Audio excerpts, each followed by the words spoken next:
जनसंवाद न्यूज, सत्य आणि विश्वासाची बातमी। अंबरनाथ शहरात पालिकेने उभारलेल्या नव्या नाट्यगृहाला लोकशाहीर अण्णाभाऊ साठे यांचं नाव देण्यात यावं अशी मागणी साहित्यरत्न लोकशाहीर अण्णाभाऊ साठे नाट्यगृह नामकरण संघर्ष समितीने केलाय।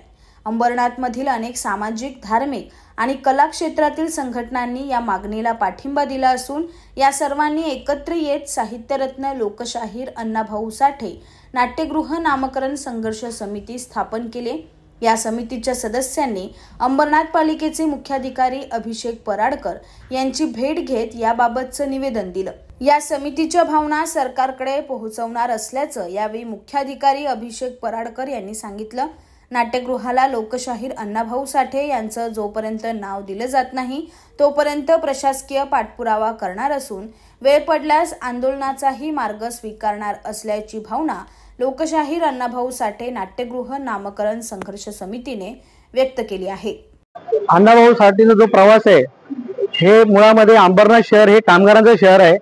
त्या कामगारांचे शहर इथे दुसरी तिसरी पिढी ही कामगारांची इथे आम्ही जे सगळे इथे दिसत आहोत हे त्या कामगारांचेच मुलं आहेत आणि इथल्या सर्कस मैदानाला अण्णाभाऊ साठेंचा पदस्पर्श झालेला आहे आणि ह्या जागेवरती नगरपालिकेने नाट्यगृह उभारले आहे। ह्या नाट्यगृहाला लोकशाहीर अण्णाभाऊ साठेंचं नाव द्यावं ही मागणी समस्त महाराष्ट्रातील विविध संघटना तर करत आहेत, पण त्याचबरोबर अंबरनाथ, बदलापूर, कल्याण व ठाणे जिल्ह्यातील ज्या संघटना आहेत त्या संघटनांनी मागणी केलेली आहे आणि त्या मागणीचं पत्र आम्ही अभिषेक पराडकर सरांना आज दिलेलं आहे।